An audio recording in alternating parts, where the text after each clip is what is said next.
പ്രിയപ്പെട്ടവരെ, ഒക്ടോബർ മാസം മലയാളത്തിലെ വിവിധ ആനുകാലികങ്ങളിൽ പ്രസിദ്ധീകരിക്കപ്പെട്ട വായിച്ച കഥകളെക്കുറിച്ചുള്ള വായനാനുഭവങ്ങൾ, ഇഷ്ടപ്പെട്ടതും ഇഷ്ടപ്പെടാത്തതുമായ കഥകളെക്കുറിച്ചുള്ള നിരീക്ഷണങ്ങൾ തുടങ്ങിയവ പതിവ് പോലെ നിങ്ങളോടൊപ്പം പങ്കുവയ്ക്കുന്നു. ഒക്ടോബറിലെ മികച്ച കഥ എന്ന് പറയാവുന്നത് ഭാഷാഭൂഷണി ഒക്ടോബർ ലക്കത്തിൽ പ്രസിദ്ധീകരിക്കുന്ന അനിൽ ദേവസി എഴുതിയ മരണക്കിണർ എന്ന കഥയാണ്. ദ്വന്ദ്വ വ്യക്തിത്വം പ്രമേയമായി വരുന്ന ഒരു കഥയാണിത്. മലയാളത്തിൽ കഥകളുടെ അവസ്ഥ പറയുമ്പോൾ പരീക്ഷണ കഥകളോ പുതിയ ക്രാഫ്റ്റ് രീതികളോ തുലോം കുറവാകുകയും പരമ്പരാഗതമായ അതേസമയം സുരക്ഷിതമെന്ന് എഴുത്തുകാർ വിശ്വസിക്കുന്ന രീതികളിൽ മാത്രം കഥകൾ എഴുതപ്പെടുകയും ചെയ്യുന്നു എന്നത് ഒരു വർത്തമാനകാല നടപ്പ് ധീരമാണ് എന്ന് പറയാറുണ്ട്. വളരെ സുരക്ഷിതമായ എഴുതിത്തെളിഞ്ഞ അല്ലെങ്കിൽ വായനക്കാരൻ സ്വീകരിക്കുമെന്ന് ഉറപ്പുള്ള ഒരു കഥന രീതി മാത്രം പിന്തുടരുകയും അതിനപ്പുറത്തുള്ള പരീക്ഷണങ്ങൾ അത് തീർച്ചയായും റിസ്ക് ഉള്ളതാണ്, സ്വീകരിക്കപ്പെടാനും പെടാതിരിക്കാനും ഒരുപോലെ സാധ്യതയുള്ളതാണ്. അതുകൊണ്ട് തന്നെ അത്തരം രീതികളൊന്നും പരീക്ഷിക്കാതെ നേർരേഖയിൽ കഥ പറഞ്ഞു പോവുക അല്ലെങ്കിൽ പരമ്പരാഗത രീതിയിൽ കഥ പറഞ്ഞു പോവുക, വായനക്കാരന് തൃപ്തിപ്പെടുന്ന രീതിയിൽ മാത്രം കഥകൾ അവതരിപ്പിക്കുക, വായനക്കാരൻ്റെ യുക്തിയെയും അവനിൽ രൂഢമൂലമായിട്ടുള്ള സാമൂഹ്യ സദാചാര ബോധ്യങ്ങളെയും സ്പർശിക്കാനോ വെല്ലുവിളിക്കാനോ അട്ടിമറിക്കാനോ ശ്രമിക്കാതിരിക്കുക തുടങ്ങി ഒരുപാട് പാരമ്പര്യ രീതികൾ മലയാളത്തിൽ കഥ വർത്തമാനകാലത്ത് പിന്തുടരുന്നുണ്ട്. അപ്പോൾ അങ്ങനെയുള്ള കഥകളിടയിൽ നിന്ന് വായിക്കുമ്പോൾ വായനക്കാരന് മികച്ചത് എന്ന് പ്രിയപ്പെട്ടത് എന്ന് തോന്നുന്ന കഥകൾക്ക് തീർച്ചയായും ഇത്തരം പരമ്പരാഗത രീതികളിൽ നിന്ന് വ്യത്യസ്തത ഉണ്ടായിരിക്കും. അപ്രകാരം വ്യത്യസ്തതയുള്ള ഒരു കഥയാണ് മരണക്കിണർ എന്ന കഥ. സാമൂഹ്യ വ്യവസ്ഥിതിയോട് പൊരുത്തപ്പെടാത്തവരെന്ന് സ്വയം തീരുമാനിച്ച ഒരാളാണ് കഥാനായകൻ. അയാൾ ഒരു മനോരോഗ വിദഗ്ധൻ്റെ മുറിയോട് ചേർന്നുള്ള മുറിയിലാണ് കുറേ കാലമായിട്ട് താമസിക്കുന്നത്. അയാൾ വീട്ടിൽ നിന്നൊക്കെ ഇറങ്ങിപ്പോയാളാണ്, വീട്ടുകാരുമായി ബന്ധമൊന്നുമില്ല, ഒറ്റയ്ക്കാണ് താമസിക്കുന്നത്. അയാളുടെ അടുത്തുള്ള ഈ മനോരോഗ വിദഗ്ധൻ്റെ ക്ലിനിക്ക് കുറേ നാളായി അടഞ്ഞു കിടക്കുകയാണ് എന്ന കഥാകൃത്ത് വളരെ കൃത്യമായി പറഞ്ഞു വെക്കുന്നുണ്ട്. ഈ വ്യക്തി ഒരുപാട് പരീക്ഷണങ്ങൾ നടത്തിയ ആളാണ്. അയാൾ ജീവിതത്തിൽ കുറേയേറെ പരീക്ഷണങ്ങൾ നടത്തിയിട്ടുണ്ട്. ഇനി അനുഭവിക്കാനോ നടത്താനോ സൂത്രപ്പണികളൊന്നും ബാക്കിയില്ല. അപ്പോൾ അയാളുടെ ഏറ്റവും വലിയൊരു ആഗ്രഹം ഒരാളെ കൊല്ലണം എന്നതാണ്. അതിനുള്ള ഇരയെ തേടി നടക്കുക, അതാണ് അയാളുടെ കുറേ ദിവസമായുള്ള ദിനചര്യ. അങ്ങനെ നടക്കുന്ന അയാളുടെ മുന്നിലാണ് ഈ ക്ലിനിക്കിലെ ഡോക്ടറെ കാണാൻ വേണ്ടി ഖാലിദ് എന്ന് പറഞ്ഞ സർക്കസിൽ മരണക്കിണർ അഭ്യാസിയായ, അതിനകത്ത് കാറും സ്കൂട്ടറൊക്കെ ഓടിക്കുന്ന ഒരാൾ, ഖാലിദ് എന്ന പേരുള്ള ഒരാൾ ഇയാളുടെ മുമ്പിൽ ബന്ധപ്പെടുകയാണ്.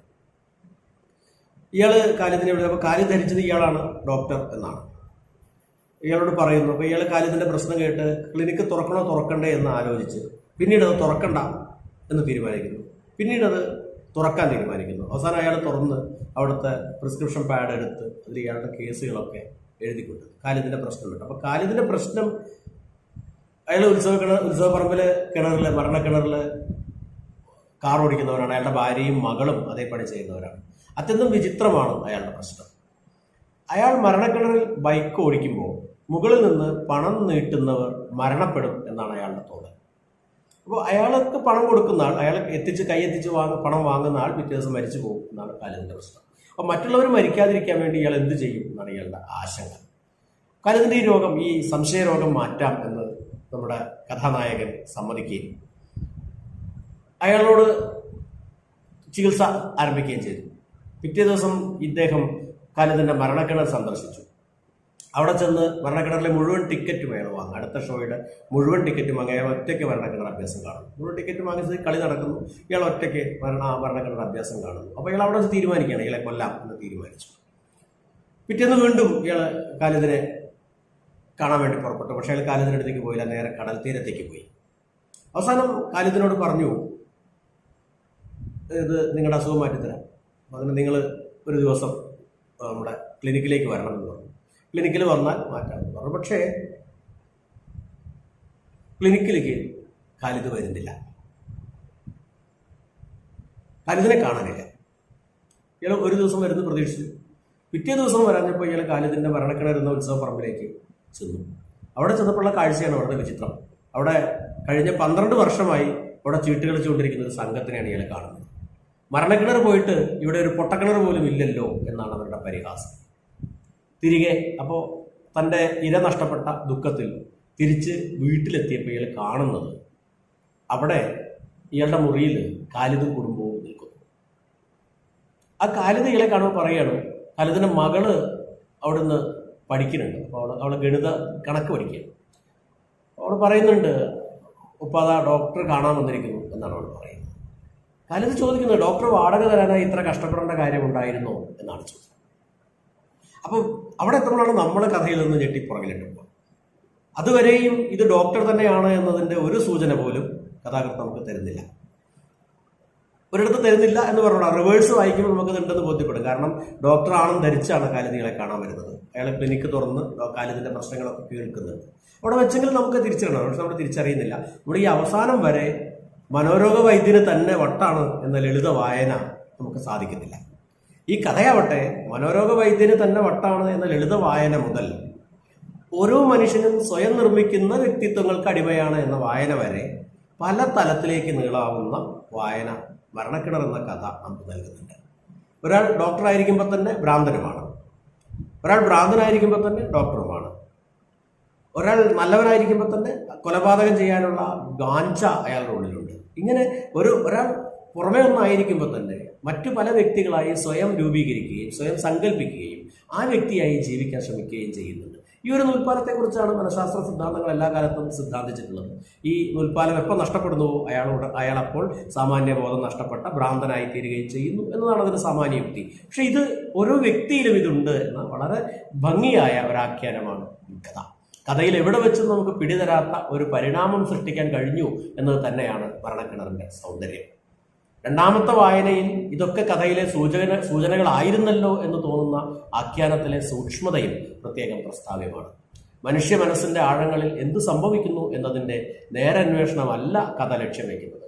മറിച്ച് നാം കാണുന്ന യഥാർത്ഥത്തെ അതിലംഘിക്കുന്ന അതിയാഥാർത്ഥ്യം എന്നൊന്നുണ്ടെന്നും കാഴ്ചകളും കേൾവികളും ബോധ്യങ്ങളുമെല്ലാം ആപേക്ഷികമാണ് എന്നുമുള്ള ആശയമാണ് കഥയുടെ കാതൽ. മറ്റൊരു കഥ ദേശാഭിമാനിയിൽ VK രമേശ് എഴുതിയ ഗബ്രിയേൽ ഗാർസിയ മാർക്കേസ് എന്ന കഥയാണ്. ഗബ്രിയേൽ ഗാർസിയ മാർക്കേസ് എന്ന കഥ മാർക്കേസിന്റെ ഐ സെൽ മൈ ഡ്രീംസ് എന്ന കഥയുടെ രമേശ് വേർഷനാണ് എന്ന് പറയും. സാഹിത്യ അക്കാദമി പുരസ്കാരം നേടിയ താനും കഥാകൃത്തും അല്ലെങ്കിൽ കഥാനായകനും സഹദേവൻ എന്ന് പറഞ്ഞ ഒടിയനും ചേർന്ന് മാർക്കേസിനെ സന്ദർശിക്കുന്നതാണ് കഥയുടെ സന്ദർഭം. ഫൊഫ്രീദ ഐ സെൽ മൈ ഡ്രീംസ് എന്ന കഥയിൽ മാർക്കേസിന്റെ കഥാപാത്രമാണ് ഫൊഫ്രീദ എന്ന കഥാപാത്രം അദ്ദേഹത്തോടൊപ്പം മറ്റുള്ളവർക്ക് വേണ്ടി സ്വപ്നങ്ങൾ കാണുകയും വ്യാഖ്യാനിക്കുകയും അതുവഴി സമ്പന്നയാവുകയും ചെയ്തു കഴിഞ്ഞിരുന്നു. ഫൊഫ്രീദയുടെ പ്രധാന ജോലി അവൾ മറ്റുള്ളവർക്ക് വേണ്ടി സ്വപ്നം കാണുന്നതാണ്. സ്വപ്നങ്ങളെ വ്യാഖ്യാനിക്കുന്നതൊക്കെ നമ്മൾ ഒരുപാട് കഥകളിൽ വായിച്ചിട്ടുണ്ട്. പക്ഷേ ഫൊഫ്രീദ എന്ന ഈ കഥാപാത്രം സ്വപ്നങ്ങൾ കാണുകയാണ് ചെയ്യുക മറ്റുള്ളവർക്ക് വേണ്ടി. നിങ്ങൾക്ക് കാണേണ്ട ആഗ്രഹമുള്ള സ്വപ്നത്തെക്കുറിച്ച് പറഞ്ഞാൽ അവൾ നിങ്ങൾക്ക് വേണ്ടിയ സ്വപ്നത്തെ കാണുകയും ആ സ്വപ്നത്തെ വ്യാഖ്യാനിച്ച് നിങ്ങളെ പണം മേടിക്കുകയും ചെയ്യും. അങ്ങനെ സമ്പന്നയായി ചെയ്തു കഴിഞ്ഞിരുന്ന ഫൊഫ്രീദയാണ് ഇവർ ചെല്ലുമ്പോൾ കാണുന്നത്. അവർ സന്ദർശകർക്ക് വേണ്ടി, അതായത് നമ്മുടെ സഹദേവന് വേണ്ടി, ഒടിയൻ സഹദേവന് വേണ്ടി സ്വപ്നം കാണാം എന്ന് വാഗ്ദാനം ചെയ്യുകയും ആ സ്വപ്നം കാണുകയും ചെയ്തെങ്കിലും ആ സ്വപ്നത്തെ വ്യാഖ്യാനിക്കാൻ ഫൊഫ്രീദയ്ക്ക് പറ്റുന്നില്ല എന്നതാണ് കഥയിലെ ആദ്യത്തെ ഞെട്ടൽ. അതിന് കാരണം ഫൊഫ്രീദയുടെ സ്വപ്നത്തിൽ സഹദേവൻ കടന്നു കയറി അതിനെ നിയന്ത്രിക്കുകയാണ് എന്നതാണ്. ഈ സംഭവം മനസ്സിലായത് പക്ഷേ നമ്മുടെ കഥാകൃത്തിന് മാത്രമാണ്. മാർക്കേസിന് അത് മനസ്സിലായില്ല. സഹദേവൻ തിരുവില്ലാമലയിലെ ഒടിയൻ തോലന്റെ 10ാം തലമുറയിൽപ്പെട്ടയാളാണ് എന്നതാണ് അതിനുള്ള കാരണം. ഒടിയൻ തോലൻ വന്ന കാര്യമൊക്കെ വിശദമായിട്ട് പറയുന്നുണ്ട്. ഒടിയൻ തോലൻ അതിനുശേഷമുള്ള ഒരുപാട് തലമുറകൾ. തോലൻ കവി കൂടിയാണ്, തോല മഹാകവി കൂടി നമുക്കുണ്ട്. അപ്പോൾ മാജിക്കൽ റിയലിസം എന്ന് പറയുന്ന മാർക്കേസ് സങ്കേതം അതിനൊക്കെ വളരെ പണ്ടേ ജീവിതത്തിൽ ഉപയോഗിച്ചു തുടങ്ങിയവരാണ് ഞങ്ങൾ. വളരെ ഭംഗിയായി VK രമേശ് വരച്ചു വയ്ക്കുന്നു. മാർക്കേസ് പറയുന്ന അല്ലെ യൂറോപ്യൻ സൗന്ദര്യശാസ്ത്രം മുന്നോട്ട് വയ്ക്കുന്ന മാജിക്കൽ റിയലിസം എന്ന സങ്കല്പത്തെ അതിനേക്കാൾ വലിയ മാജിക്കൽ റിയലിസം ആണ് ഒടിയൻ എന്ന മലയാളിയുടെ സ്വന്തം സങ്കല്പം. ഇത് ജീവിതത്തിൽ പ്രയോഗിച്ചു എന്നതാണ്. അതാണ് കഥാകൃത്തിന്റെ നിരീക്ഷണം. ഈ പറഞ്ഞ മാജിക്കൽ റിയലിസം കഥയിൽ മാർക്കേസ് പ്രയോഗിച്ചുവെങ്കിൽ ഇവിടെ ജീവിതത്തിൽ അത് പ്രയോഗിക്കപ്പെട്ടു എന്നതാണ്. സഹദേവൻ ഒടിയനാണ് എന്ന് പറഞ്ഞിട്ട് മാർക്കേസിന് പിടിയിട്ടില്ല. സഹദേവൻ ഒരു ഒടിയനാണ് എന്ന് പരിചയപ്പെടുത്തി മനസ്സിലായില്ല. പകരം അയാളൊരു മാജിക്കുകാരനാണ് എന്നാണ് വിശദീകരിച്ചത്. ഒടിയൻ എവിടെ നിൽക്കുന്നു, മാജിക് എവിടെ കിടക്കുന്നു എന്ന തർജ്ജമയുടെ ബലഹീനതയും നമുക്ക് വ്യക്തമാകും. മാജിക് എന്ന വാക്കിന് ഒടിയൻ എന്ന സങ്കല്പത്തിന്റെ 10-1 പോലും പ്രകടിപ്പിക്കാനാവില്ല എന്നാണ് യാഥാർത്ഥ്യം. വി.കെ. രമേശിനെ സംബന്ധിച്ച് പറയുകയാണെങ്കിൽ കേവലം ഹാസ്യ സാഹിത്യത്തിന്റെ പരിധികളിൽ നിന്ന് മുക്തനാവുകയും സാഹിത്യത്തിന്റെ അല്ലെങ്കിൽ ഹാസ്യ സാഹിത്യത്തിന്റെ തന്നെ ഘനമേറിയ പുതിയൊരു മേഖല സൃഷ്ടിക്കുകയാണ് അദ്ദേഹം എന്നും വേണം കരുതാൻ. കേവലം ചിരിക്കപ്പുറമുള്ള ഗഹനമായ നിരീക്ഷണങ്ങൾ ഉൾക്കൊള്ളുന്ന രചനാ രീതി വായനക്കാരന്റെ ഉള്ളിൽ പ്രകമ്പനങ്ങൾ സൃഷ്ടിക്കാൻ പര്യാപ്തമാണ്. മാജിക്കൽ റിയലിസം എന്നത് പാശ്ചാത്യ നിർമ്മിതമല്ല എന്നും ഫഫ്രീദയെ മറികടക്കാൻ ശേഷിയുള്ള ഒടിയന്മാർ ഇവിടെ ഉണ്ടായിരുന്നു എന്നും രമേശ് പറയുന്നത് നമുക്ക് കേൾക്കാം. അതേസമയം പുതിയ കാലത്തോട് മാതൃകകളെ പുനഃപരിശോധിക്കാനും സ്വയം മാതൃകകൾ സൃഷ്ടിക്കാനും കഥ ആഹ്വാനം ചെയ്യുന്നുണ്ട്.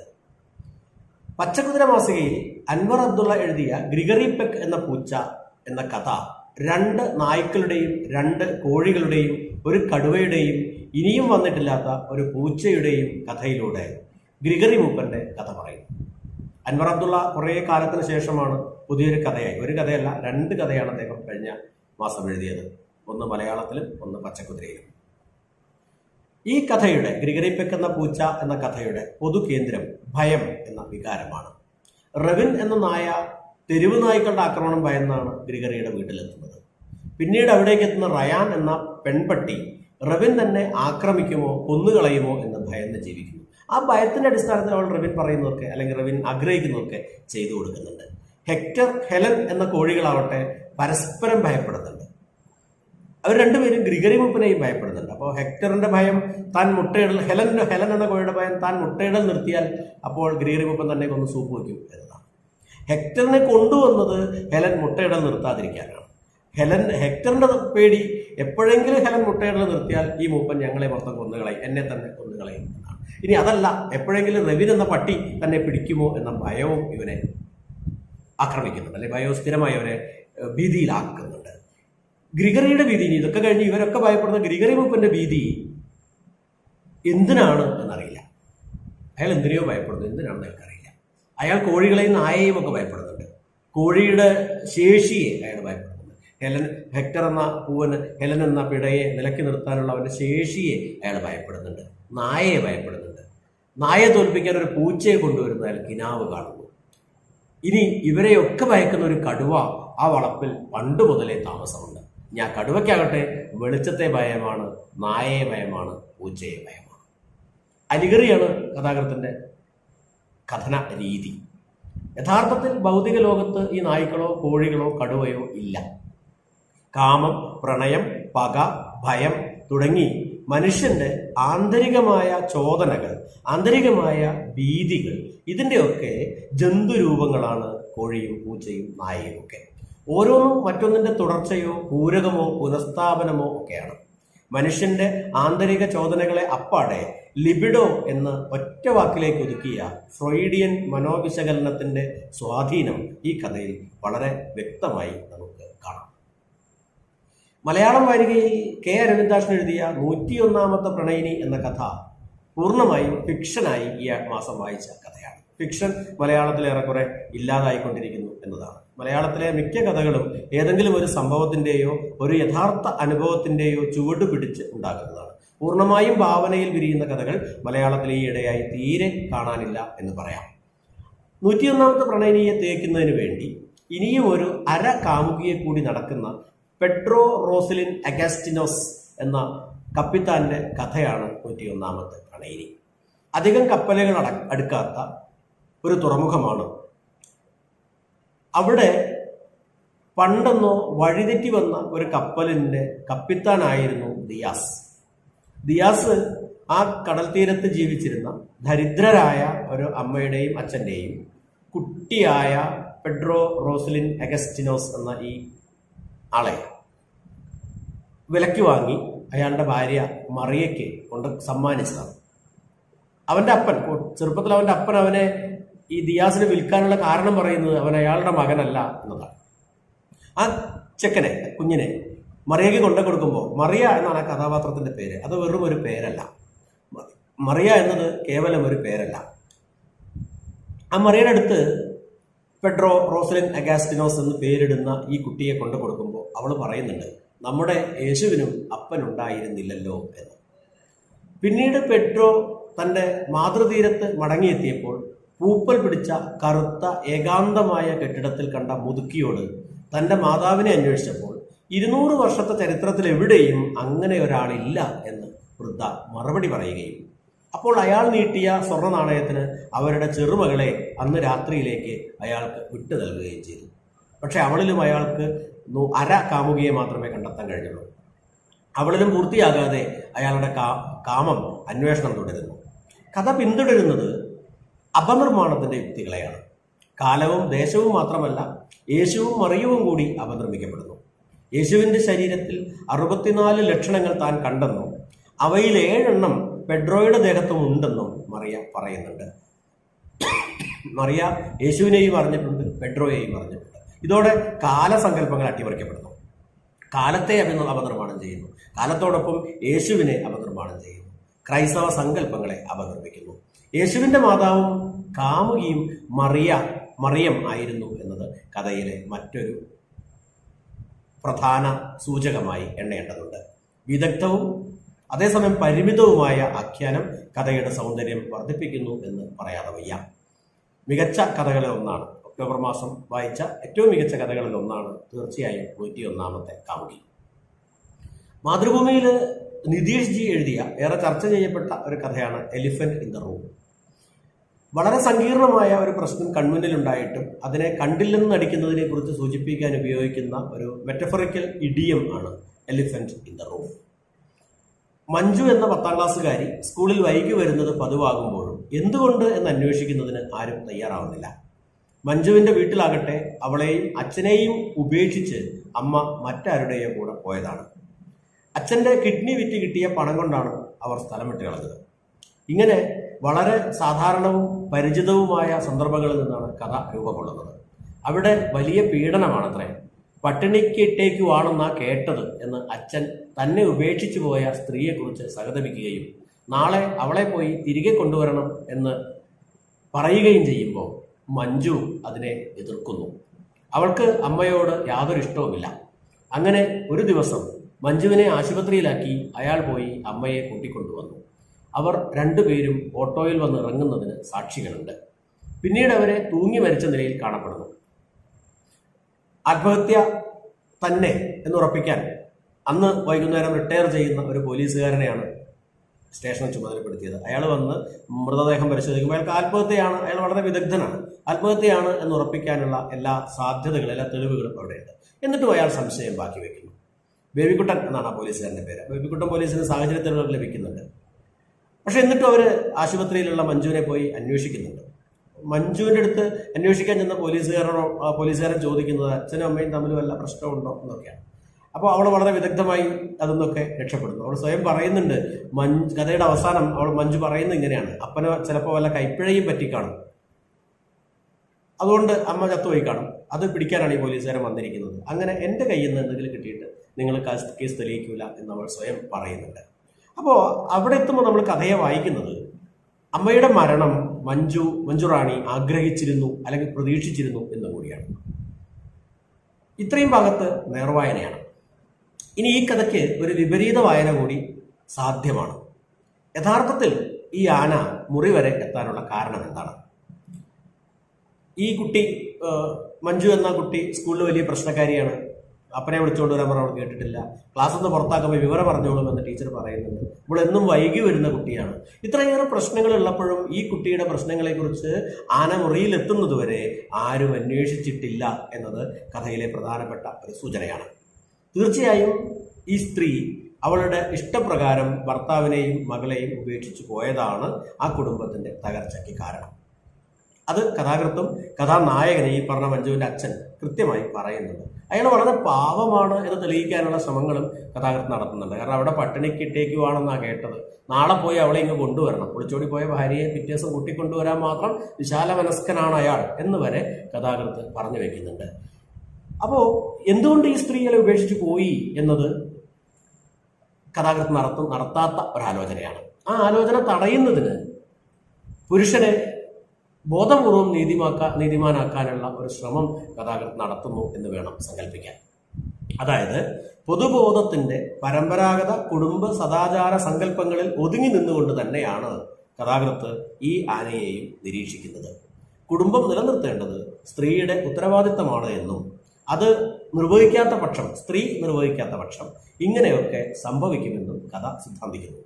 സമകാല സംഭവങ്ങളിൽ നിന്ന്, പത്രവാർത്തകളിൽ നിന്ന് രൂപപ്പെട്ടതാണ് ഈ കഥ, തർക്കമില്ല. അതുകൊണ്ട് തന്നെ വിപരീത വായനയ്ക്ക് സാധ്യതയുള്ള ഒരു കഥ എന്നുകൂടി വായിക്കേണ്ടതുണ്ട്. കലാപൂർണയുടെ ഒക്ടോബർ ലക്കത്തിൽ മോഹൻദാസ് ശ്രീകൃഷ്ണപുരം എഴുതിയ ദേഹണ്ഡം എന്ന കഥ പ്രമേയത്തിലും ആഖ്യാനത്തിലും പുലർത്തുന്ന സ്വാഭാവികത കൊണ്ട് മികച്ചു നിൽക്കുന്നു. മരുമക്കത്തായ സമ്പ്രദായത്തിൽ പുലരുന്ന വലിയൊരു തറവാട്ടിലെ സന്തതിയായ രാധാകൃഷ്ണൻ നാട്ടിലെ സദ്യകളുടെയൊക്കെ വിമർശകനാകുന്നതും കേളികേട്ട പാചകക്കാരെല്ലാവരും അവന്റെ ഉപദേശത്തിന് വേണ്ടി കാത്തു നിൽക്കുന്നതുമാണ് കഥ. അവൻ പരീക്ഷിക്കുന്നതാകട്ടെ പണ്ട് കുട്ടിക്കാലത്ത് അനിയത്തിയോടൊപ്പം കളിവീടുണ്ടാക്കി കളിച്ചപ്പോൾ അവൾ പറഞ്ഞ വിഭവങ്ങളും. അങ്ങനെയാണ് മുരിങ്ങപ്പായസം നാട്ടിലെ ഏറ്റവും ആർഭാടമായ കല്യാണ സദ്യയിൽ ഉൾപ്പെടുന്നത്. പഞ്ചസാര വേണ്ട, ശർക്കര മതി എന്നാണ് രാധാകൃഷ്ണന്റെ നിർദ്ദേശം. രാധാകൃഷ്ണന്റെ തറവാടിത്തമാണ് മറ്റൊരു വിശേഷം. ചിരുദേവി അമ്മയുടെ സംബന്ധക്കാരൻ കുഞ്ഞൻ നായർ മദ്രാശിയിൽ നിന്ന് വരുമ്പോൾ കൂടെ കൊണ്ടുവന്നതാണ് രാധാകൃഷ്ണനെ. എന്നിട്ടും അവൻ ചിരുദേവി അമ്മയുടെ തറവാടിത്തത്തിന്റെ പേരിൽ നാട്ടുകാർക്ക് സ്വീകാര്യനായി. കുഞ്ഞൻ നായരാവട്ടെ അവനെയും ചിരുദേവിയെയും വിട്ട് ചെറിയ മകളെയും കൊണ്ട് കാടാമ്പുഴയ്ക്ക് പോവുകയും അവിടെ പുതിയ സംബന്ധം തുടങ്ങുകയും അതിലുണ്ടായ മകളെയും കൊണ്ട് പിന്നീട് അവിടെ നിന്ന് കടന്നു കളയുകയും ചെയ്യുന്നു. കേരളത്തിൽ ഒരു കാലത്ത് നിലവിലിരുന്ന സാമൂഹ്യ വ്യവസ്ഥകളുടെയും കുടുംബ വ്യവസ്ഥകളുടെയും വിശദാംശങ്ങൾ കഥയിൽ മറ്റൊരു ധാരയായി, പരോക്ഷ ധാരയായി നമുക്ക് ദർശിക്കാനാവും. പക്ഷെ ഇതൊന്നുമല്ല ഈ കഥയുടെ യഥാർത്ഥ ഘനം. കഥ എഴുതുന്ന കഥാകൃത്ത് കഥ എഴുത്തിൽ പരാജയപ്പെട്ട് നിരൂപണത്തിൽ കൈവച്ചവനാണ്. രാധാകൃഷ്ണനാവട്ടെ പാചകത്തെക്കുറിച്ച് ഖണ്ഡന മണ്ഡനങ്ങൾ നടത്തുകയല്ലാതെ സ്വന്തമായി ഒന്നും പാചകം ചെയ്യാൻ കഴിയുന്നവനല്ല. എന്നാൽ ശരി, വ്യത്യസ്തമായ ഒരു വിഭവത്തെക്കുറിച്ച് പറയുമ്പോൾ പറയുന്നതാകട്ടെ മുരിങ്ങപ്പായസത്തെക്കുറിച്ചും ഒക്കെയാണ്. അല്ലെങ്കിൽ ചെറുപ്പകാലത്ത് കളിവീടുണ്ടാക്കുമ്പോൾ മണ്ണോണ്ട് അപ്പവും ചോറും കറിയും ഉണ്ടാക്കിയ കഥകളൊക്കെയാണ് അവൻ പറഞ്ഞത്. മുരിങ്ങപ്പായസമാണ് അവൻ മുന്നോട്ട് വയ്ക്കുന്ന ഏറ്റവും പുതിയ വിഭവം.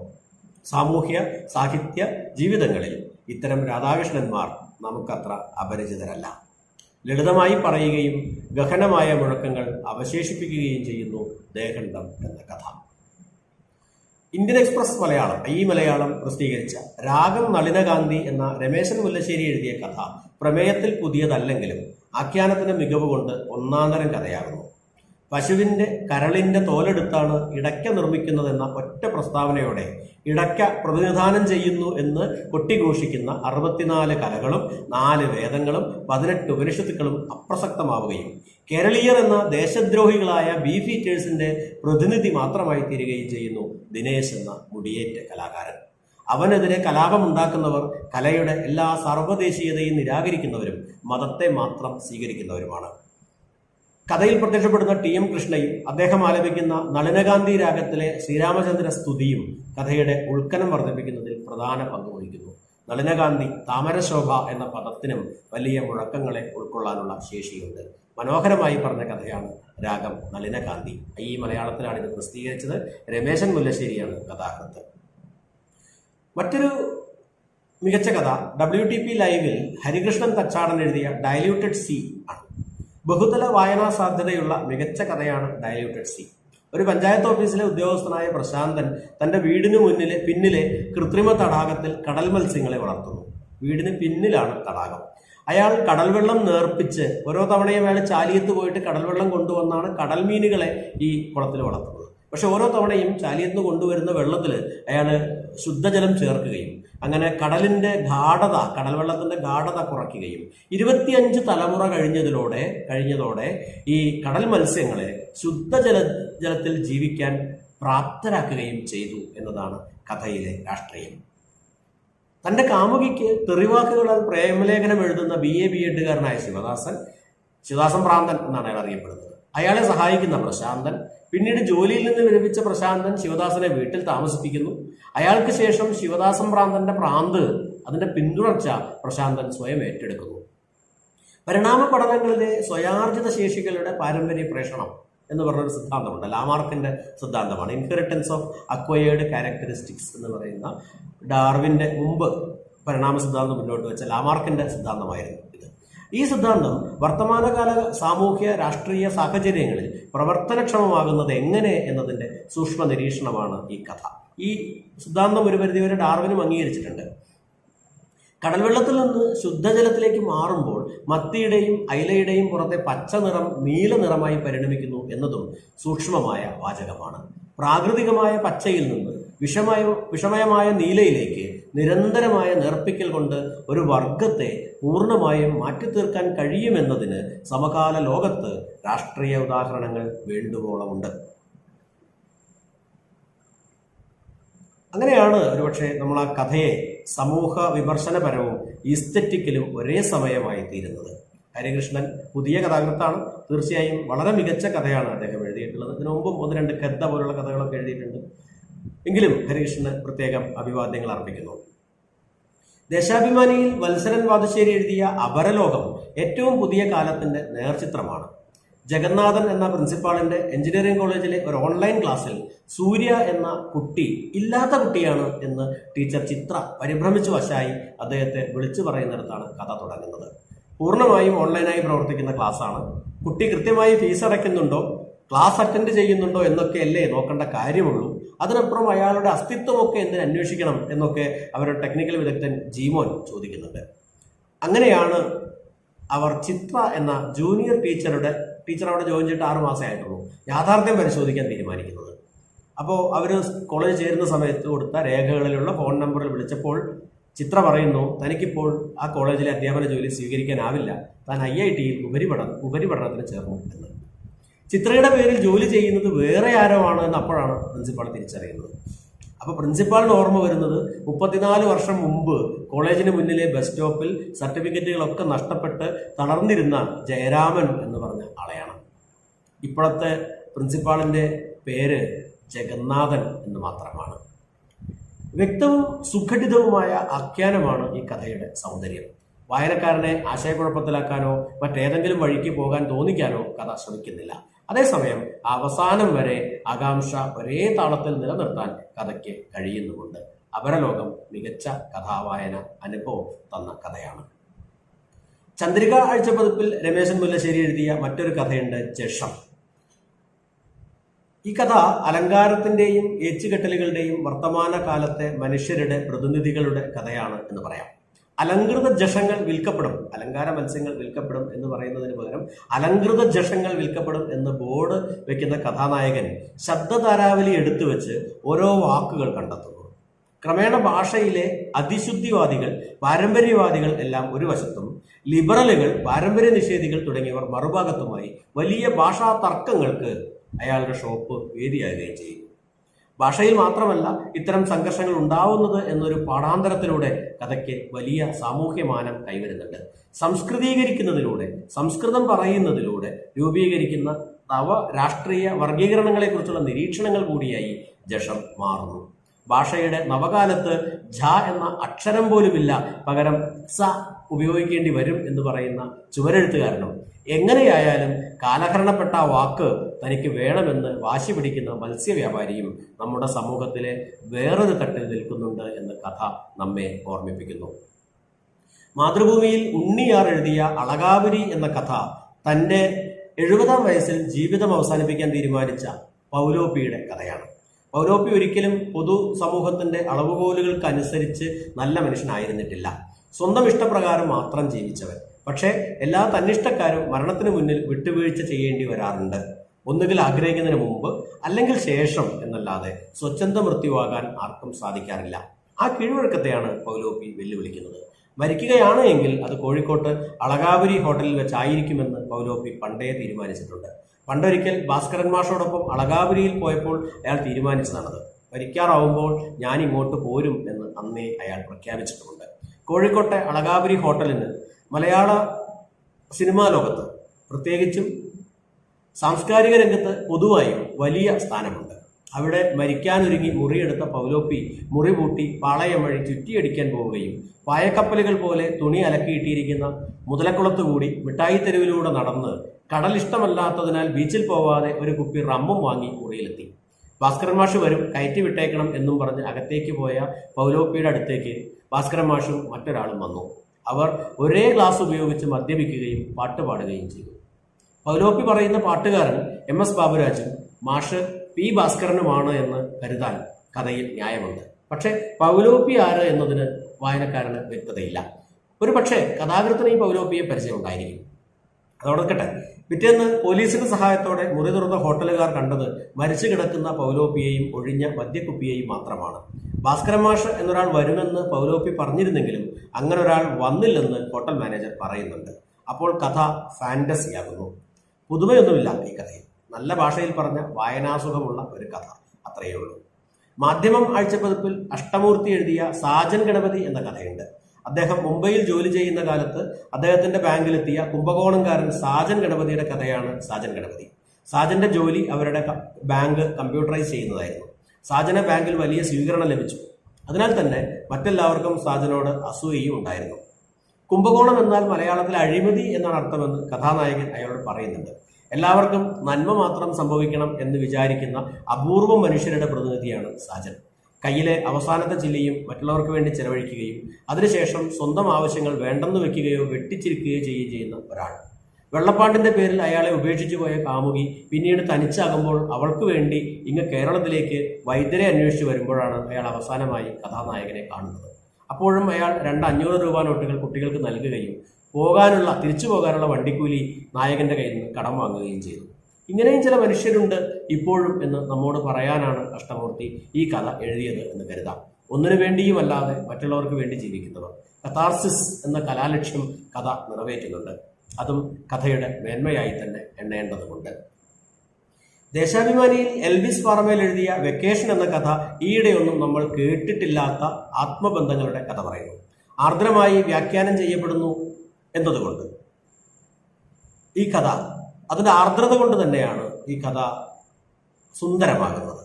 മർച്ചന്റ് നേവിയിലെ ജോലിക്കാരനായ ടോണിയുടെ ഭാര്യയായ സ്റ്റെഫിയും സ്റ്റീവ് എന്ന ചെറുപ്പക്കാരനുമായുള്ള ബന്ധമാണ് പ്രമേയം. തീർച്ചയായും ബന്ധം എന്നതിന് മാംസനിബദ്ധം എന്ന് തന്നെ അർത്ഥം കൽപ്പിക്കുന്ന പദവികൾക്കിടയിൽ നിന്ന് അടഞ്ഞ മുറിക്കുള്ളിലും അതല്ലാതെയും മനുഷ്യർക്ക് സ്നേഹിക്കാനാവും എന്ന് കഥ ബോധപൂർവം സ്ഥാപിക്കുന്നു. വ്യവസ്ഥാരഹിതമായ സ്നേഹത്തെക്കുറിച്ചാണ് കഥ ഊറ്റം. ഈ കഥാകൃത്തിനെ ഇതുവരെ വായിച്ചിട്ടില്ല. എൽവിസ് പാറമേൽ ആദ്യമായാണ് ഇങ്ങനെ ഒരു കഥ വായിക്കുന്നത്. മുമ്പ് എഴുതിയിട്ടുണ്ടോ എന്ന് നമുക്ക് അറിഞ്ഞുകൂടാം. എന്തായാലും മികച്ച കഥയാണ് വെക്കേഷൻ. മലയാളത്തില് കഥകൾക്ക് മാത്രമായി ഒരു മാസിക ഇറങ്ങിയ മാസം കൂടിയാണ് ഒക്ടോബർ. അത് ഒക്ടോബറിൽ ഇറങ്ങേണ്ടായി. അങ്ങനെ ഒരു വലിയ സംഭവം കൂടി ഈ അടുത്ത മാസം നമുക്ക് വായിക്കാനുണ്ട്. കഥകൾക്ക് മാത്രമായി ഒരു മാസിക വരുന്നുണ്ട്. അത് കഥകൾക്ക് മാത്രമായിട്ട് 12 കഥകളൊക്കെ വന്നിട്ടുണ്ട്. നവംബർ ലക്കത്തിൽ വലിയ വിശദമായ കഥകളുണ്ട്. അതിനൊക്കെ നമുക്ക് അടുത്ത ലക്കത്തിൽ സംസാരിക്കാം. മാതൃഭൂമിയിൽ VS അനിൽകുമാർ എഴുതിയ ഒരു റിപ്പബ്ലിക്കിൽ എന്ന കഥ മനുഷ്യൻ ഒരു നായയോട് കാണിക്കുന്ന അനീതികളുടെ വെളിച്ചത്തിൽ ഫാസിസത്തെക്കുറിച്ചും അധികാര കേന്ദ്രങ്ങളെക്കുറിച്ചും പറയാൻ നടത്തിയ പരാജയപ്പെട്ട പരിശ്രമമാണ്. ഒരു നായ നടത്തുന്ന അതിക്രമങ്ങളുടെ പേരിൽ അവനെ സ്ഥിരമായി കൂട്ടിലടച്ചിട്ടിരിക്കുകയാണ്. അവൻ നടത്തിയ അതിക്രമം എന്ന് മറ്റുള്ളവർ ധരിച്ച പ്രവൃത്തികളുടെ പിന്നിലെ കാര്യകാരണങ്ങൾ നായ തന്നെ പറയുന്നതാണ് കഥ. ഈ കഥ അതിൽ നിറച്ചു വെച്ചിട്ടുള്ള രാഷ്ട്രീയത്തിന്റെ അടിസ്ഥാനത്തിൽ വായിക്കപ്പെടും എന്നായിരിക്കണം കഥാകൃത്ത് ലക്ഷ്യം വെച്ചിരിക്കുക. തീർച്ചയായും അപ്രകാരം ഒരു വായനയ്ക്ക് പ്രസക്തിയുമുണ്ട്. പശുവിന്റെ രാഷ്ട്രീയവും മാത്രം ചർച്ച ചെയ്യുന്ന മലയാളത്തിന്റെ ഏകപക്ഷീയതയെ നായയുടെ രാഷ്ട്രീയം കൂടി ഉൾപ്പെടുത്തി അനിൽകുമാർ വികസിപ്പിക്കുന്നുണ്ട്. മലബാറിലെ തീവ്ര മുസ്ലിം ചിന്തകൾ പുലർത്തുന്നവരുടെ ഇടയിൽ നായ്ക്കളെ വെട്ടിപ്പരിക്കേൽപ്പിക്കുന്നത് ഇടയ്ക്ക് കേട്ടിരുന്ന വാർത്തകളാണ്. അതിനെക്കുറിച്ച് പറയുമ്പോൾ തന്നെ പ്രവാസിയായിരുന്ന സുരേന്ദ്രന്റെ പശുസ്നേഹവും ദേശീയ പതാകയോടുള്ള അമിത സ്നേഹവും കൂടി കഥാകൃത്ത് കൂട്ടിച്ചേർക്കുന്നു. അങ്ങനെയാണ് കഥ അതിന്റെ സ്വാഭാവികത നഷ്ടപ്പെടുത്തുന്നതും കൃത്രിമമായി ബോധപൂർവ്വം കൂട്ടിച്ചേർത്ത കഥാസന്ദർഭങ്ങൾ മുഴച്ചു നിൽക്കുന്ന അവസ്ഥയിലേക്ക് പരിണമിക്കുന്നത്. അലിഗറി എളുപ്പത്തിൽ ഉപയോഗിക്കാവുന്ന സങ്കേതമാണ്, അതേസമയം എളുപ്പത്തിൽ പാളിപ്പോകാവുന്നതും. ഈ കഥയിൽ നായ പറയുന്നതൊന്നും നായയല്ല പറയുന്നത് എന്ന് വായനക്കാരന് തോന്നുന്നതോടെ ആഖ്യാനത്തിൽ കഥ സമ്പൂർണ്ണ പരാജയമാകുന്നു. പ്രമേയവും അതിന്റെ രാഷ്ട്രീയവും മാത്രമല്ല കഥ. എഴുതപ്പെടുന്ന കാലത്തിനപ്പുറത്തേക്ക് നീളുന്ന എന്തെങ്കിലും ഒന്ന് കഥയിൽ ഉണ്ടാവേണ്ടതുണ്ട്. മലയാളം വാരികയിൽ പ്രമോദ് രാമൻ എഴുതിയ തിങ്കൾ എന്ന കഥ, തിങ്കൾ എന്ന പെൺകുട്ടിയെ എഴുത്തുകാരനായ അച്ഛന്റെ ഒരേയൊരു മകളെ ഒരു ദിവസം കാണാതാകുന്നതാണ്. മകൾ തന്നെക്കുറിച്ച് കഥ എഴുതാൻ ആവശ്യപ്പെടുമ്പോഴൊക്കെയും തനിക്കിഷ്ടമുള്ള കഥ എഴുതുകയും അവൾക്ക് വേറെ കഥ പറഞ്ഞു കൊടുക്കുകയും ചെയ്യുന്നവനാണ് ആ അച്ഛൻ. ഒരു ദിവസം ഒളിച്ചു കളിക്കാൻ വിളിച്ച അവൾ അച്ഛനോട് പറഞ്ഞു, ഇന്ന് സാധാരണ പോലെയല്ല, അച്ഛനെ എന്നെ ഇനി കാണാൻ കഴിയില്ല എന്ന്. മകൾ തമാശ പറഞ്ഞതാവുമെന്ന് കരുതി അച്ഛനെ തെറ്റി. പിന്നീട് അയാൾക്ക് മകളെ കണ്ടുപിടിക്കാനേ കഴിഞ്ഞില്ല. ഓർക്കാപ്പുറത്ത് അപ്രത്യക്ഷരായി പോകുന്നവരെ കുറിച്ചുള്ള അമ്പരപ്പാണ് കഥയുടെ വികാരം. വിശദാംശങ്ങളൊന്നുമില്ലാതെ ചെറിയ വാക്യങ്ങളിൽ കഥ പറഞ്ഞു പോകുന്ന രീതി പലസ്തീൻ ഇസ്രായേൽ കഥകളിലാണ് കൂടുതൽ കണ്ടിട്ടുള്ളത്. മലയാളത്തിൽ കോവിലൻ ഇത്തരം ആഖ്യാന രീതികൾ പ്രയോഗിച്ചിട്ടുണ്ട്. അബ്സേർഡ് എന്ന് പറയാവുന്ന ഈ ആഖ്യാന രീതി പക്ഷേ ഈ കഥയിൽ പാലും പഞ്ചസാരയും തേയിലയും വെള്ളവും വേറെ വേറെ വെച്ച 5 സ്റ്റാർ ചായ പോലെയായി. ആ രീതി മോശമാണെന്നല്ല, പക്ഷേ ഈ കഥയിൽ അത് അത്ര ശരിയായെന്ന് തോന്നിയില്ല. മാധ്യമത്തിലെ പൗൾട്രി ജനറേഷൻ എന്ന കഥ ബിജു CP എഴുതിയതാണ്. പതിവ് പോലെ അമിതാഖ്യാനം കൊണ്ടും പരത്തിപ്പറയൽ കൊണ്ടും ദുർബലമായി പോയ ഒന്നാണ്. പോത്താനിക്കാട് നിന്ന് കാനഡയിലേക്ക് കുടിയേറിയ കഥാനായിക എഴുതുന്ന ഒരു സമൂഹ മാധ്യമ പോസ്റ്റാണ് കഥ. പഠിക്കുമ്പോൾ ഉണ്ടായ പ്രണയം, അത് നിന്ന് ഗർഭിണിയായത്, പിന്നെ കേസ്, പുക്കാറ്, ഒടുവിൽ തോമസ് സാറിന്റെ സഹായത്തോടെ കാനഡയിലേക്ക് പോയത് എന്നിങ്ങനെ ഒരു ശരാശരി കഥയിലെ സംഭവങ്ങളൊക്കെയുണ്ട് ഈ കഥയിലും. കാനഡയിലെത്തിയ അവൾ അവിടെ അലിസ്റ്റർ എന്ന നീഗ്രോയുമായി പ്രണയത്തിലാവുകയും അവനോടൊപ്പം ഹോട്ടൽ തുടങ്ങുകയും ചെയ്തു. അവിടെ അവൾ ഉണ്ടാക്കിയ പ്രത്യേക വിഭവമാണ് പൗൾട്രി ജനറേഷൻസ്. പക്ഷേ ആ പ്രത്യേകതയൊന്നും കഥയ്ക്കില്ല. അവിടെയൊക്കെ ആൾക്കാർ ഭക്ഷണത്തിൽ മയക്കുമരുന്ന് ചേർക്കും, തോമസ് സാറിന് മറ്റേ പണി ഉണ്ടായിരുന്നു എന്നതൊക്കെയാണ് മറ്റു ചില പുതിയ കാര്യങ്ങൾ. ഏറ്റവും ഒടുവിൽ അലിസ്റ്ററെ കെട്ടണം, കുഞ്ഞുണ്ടാവണം എന്ന അമ്മച്ചി വാശി പിടിക്കുമ്പോൾ അവൾ നയാഗ്ര വെള്ളച്ചാട്ടത്തെയും തൊമ്മൻകുത്ത് വെള്ളച്ചാട്ടത്തെയും താരതമ്യം ചെയ്യുന്നുണ്ട്. ഏത് നാട്ടിലായാലും നമുക്കുള്ളിൽ ഒരു തൊമ്മൻകുത്ത് വെള്ളച്ചാട്ടം എപ്പോഴും നമ്മെ തിരികെ വിളിച്ചുകൊണ്ടിരിക്കും എന്നതാണ് കഥയുടെ മർമ്മം. ഒരു സാധാരണ കഥയാണ് പൗൾട്രി ജനറേഷൻസ്. ഇത്രയൊക്കെയാണ് ഒക്ടോബറിൽ വായിച്ച കഥകൾ, ശ്രദ്ധയിൽപ്പെട്ട കഥകൾ. കഥയിൽ തീർച്ചയായും ഒരു പുതിയ ഭാവുകത്വം ഉണ്ടാവേണ്ടതുണ്ട്. സാങ്കേതിക വിദ്യകൾ മനുഷ്യ മൃഗജീവിതങ്ങളെ അവിശ്വസനീയമാവിധം മാറ്റിപ്പണിയുന്ന ഈ കാലത്ത് കഥ മാത്രം മാറാതിരിക്കുന്നതിൽ യാതൊരു യുക്തിയുമില്ല. കഥ ഇപ്പോഴും പരമ്പരാഗത മൂല്യങ്ങളെക്കുറിച്ച് ചർച്ച ചെയ്യുന്നു, വിവാഹത്തെക്കുറിച്ച് ചർച്ച ചെയ്യുന്നു, അവിഹിത ബന്ധങ്ങളെക്കുറിച്ച് ചർച്ച ചെയ്യുന്നു. ഇങ്ങനെ അതിൻ്റെ മാറ്റത്തിൽ അത് കാലത്തോടനുസരിച്ച് അതിലുണ്ടാകുന്ന അത്തരം പരമ്പരാഗത സങ്കല്പങ്ങളിലുണ്ടാകുന്ന മാറ്റങ്ങളെക്കുറിച്ച് വേവലാതിപ്പെടുകയും ചെയ്യുന്നു. ഇത് ഇങ്ങനെയായാൽ കഥ എന്ന സ്ഥാപനത്തിൻ്റെ പ്രസക്തി തന്നെ ചോദ്യം ചെയ്യപ്പെടും. മാറ്റം അനിവാര്യമാണ്. അതിനോടൊപ്പം സഞ്ചരിക്കാൻ സാധിക്കുക നമ്മുടെ ഉത്തരവാദിത്വമാണ്. നന്ദി, നമസ്കാരം.